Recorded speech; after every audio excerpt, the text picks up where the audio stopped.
Cory Smith, Pack Pride, joining us here on the Adam Gold Show alongside Luis Fernandez. I'm Dennis Cox. Cory, thanks for your time.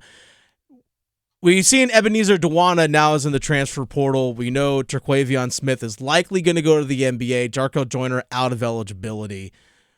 What's Keatts going to do again to get into the transfer portal to try and rebuild that backcourt once again? Yeah, I mean, first of all, that's a great segue. Way to really slide into that one. Thanks. Yeah, the biggest thing that that Kevin Keatts can do this year is stick to the same plan that you had last year. There's connections on this coaching staff. Obviously, there's connections with guys that they've gone after in the past. As most people have noticed now at this point, NC State is recruiting Dontrez Styles, a former UNC player that happens to be a pretty popular name in the state of North Carolina. They went after him previously. So that's a guy that, they had a prior connection with, and they recruited really hard out of high school. So they're kind of going right back into that. And that's, I think, what they're going to try to do this offseason is do that, but also, go with the connections of the staff that they have. All the three guys they brought in from last year that helped them to bring in, a lot of the guys that they had this past offseason. So, Cory, two-part question here. One, what fast food establishment do you think Kevin Keatts enjoys the most, number one? And two, when you see the success of people like DJ Burns and Jarkel Joyner who have come in through the transfer portal at State, what does that do for a recruiting perspective for the Wolfpack as they, continue to fill out this roster by going into the transfer portal again? Yeah, if I had to go with fast food of choice for Kevin Keatts, maybe Bojangles or maybe Filet, one of the two. That feels on brand. Yeah, that makes sense. Yeah, he's a pretty classy guy. So we're going to go with that. But I mean, yeah, the big impact of this past offseason of bringing a guy like DJ Burns in, and several of the others that they had come in, the big thing there is when you look at the immediate impact that they had, a guy like DJ Burns, that potentially has another year coming into this year. The thing is, when you get those kinds of guys and you get the immediate fit that they have in your system and the scoring that they had, that I think helps to attract other players too, because you look back at this past offseason, they had to basically start from scratch and find new guys. And that was what they were able to come up with somehow or another. The thing is, going into this offseason, they're more organized as far as NIL is concerned. There was some disorganization last offseason and trying to get things together. But now that you show off what you were able to do with guys like Jarkel Joyner, DJ Burns, and obviously Jack Clark in a limited capacity, Dusan Mahorcic in a limited capacity, that makes it more attractive for transfers to come in too. How does a coach like Keatts, or really any other coach, I asked this to Ross Martin earlier of Inside Carolina, how does a coach balance bringing in freshmen, guys that you can develop, versus, for example, like a Terquavion Smith, an impact guy as a freshman and as a sophomore, versus supplementing the roster with the portal? Because you could play the portal game every single year. You could turn over your roster 6, 7, 8 new guys every year if you want to, but also at the same time, it's 6, 7, 8 new guys every year, and it's hard to have continuity in that regard. How does Keatts or any other coach balance bringing in the freshmen, having guys in your program for several years to keep your culture, and finding the guys that fit the program? Delicately is the best way to say it. That's the best term I've heard used, honestly. Yeah, because honestly, you look at what NC State, for example, NC State is bringing in next year. They only have 2 guys that they have coming in, and those were replacing the 2 obvious scholarships that they had that were going to be gone. The way they've done it this season is you knew that Terquavion Smith, you knew that Jarkel Joyner were going to be gone. You expected Dusan Mahorcic to be gone, but it doesn't sound like he's necessarily going to be leaving simply because of the fact that you have a chance for a medical waiver with him. We'll see where that ends up leading. But the big thing was they said, all right, we're going to bring in Trey Parker and Dennis Parker, 2 top 75 guys for next year. You have a dynamic player in Trey Parker that they feel like can help them, if not next year, down the road. And then Dennis Parker is another guy that, coming from a state champion program up in Virginia. He's played with Team Loda for several years. He's a really strong scorer, played in the NBPA top 100 last year and showed out there. So, you're bringing in guys that you feel like can immediately help you in that sense. And so you have to balance that with the fact that you're gonna you just have to look at your roster makeup. Who's leaving? Who's supposed to be coming in?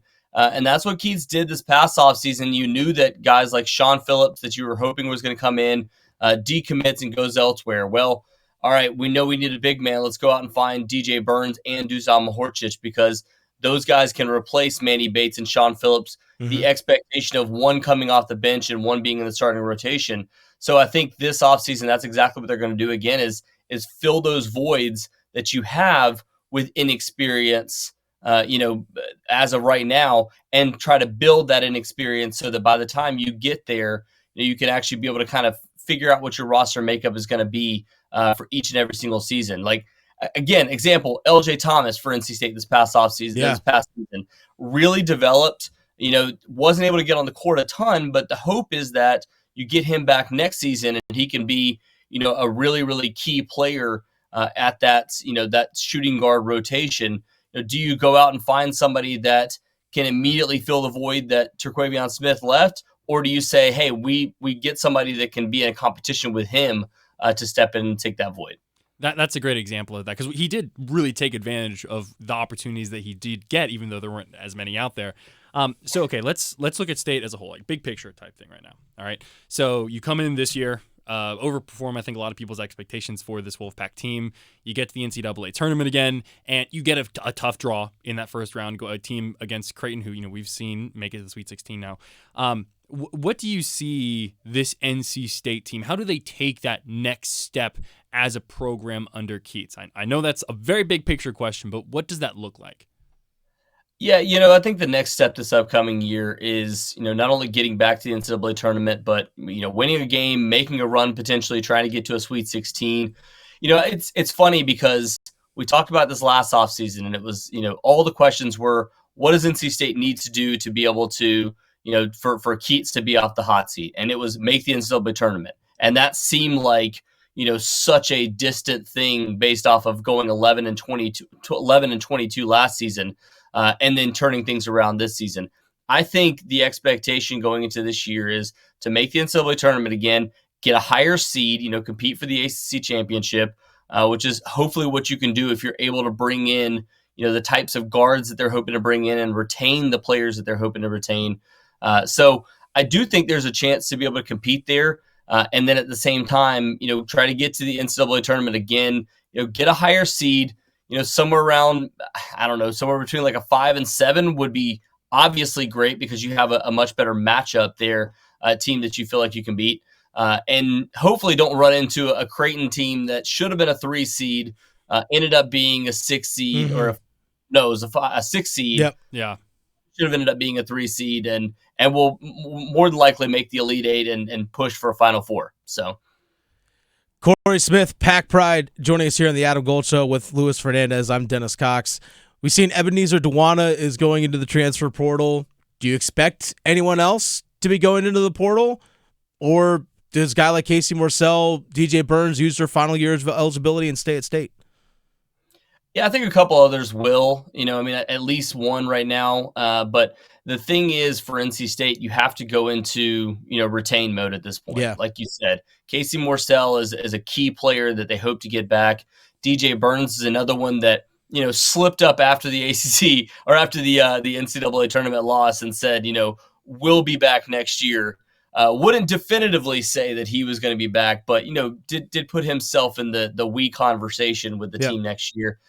So, I do think you're going to have at least one more go in. And, it's interesting because we talk about this and we try not to talk about it in definitives when it comes to, the transfer portal, simply because of the fact that it could change based off of, who you get and where guys see themselves in the pecking order. If you go out and you get another top line guard that can score, 16 to 18 points, and a guy like Breon Pass or LJ Thomas looks at that and says, hey, I don't see myself in the rotation, they could enter themselves in the portal even if they weren't expecting to. So I just think it's such a fluid situation that it's hard to really say, put a number on it right now.